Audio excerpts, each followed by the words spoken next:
కాత్యాయని దేవి యొక్క ఆరాధన చేసిన వాళ్ళకి కాత్యాయని వ్రతం చేసిన వాళ్ళకి జాతకంలో ఎటువంటి దుష్ఫలితములు ఉండనివ్వండి, ఎవరడ్డు రానివ్వండి. ఆ తల్లి యొక్క నయనాంబుధార అంటారు శంకర భగవత్పాదులు.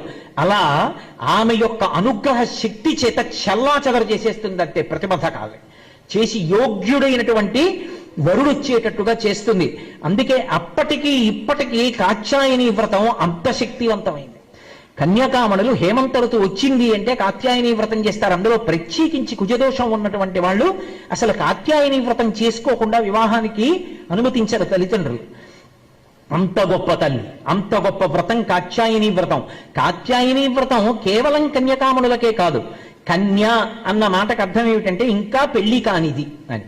ఆధ్యాత్మిక విద్య యందు అందరం పెళ్లి కాని ఆడపిల్లలమే. మనందరికీ భర్త ఎవడు? పతిం విశ్వస్యాత్మేశ్వర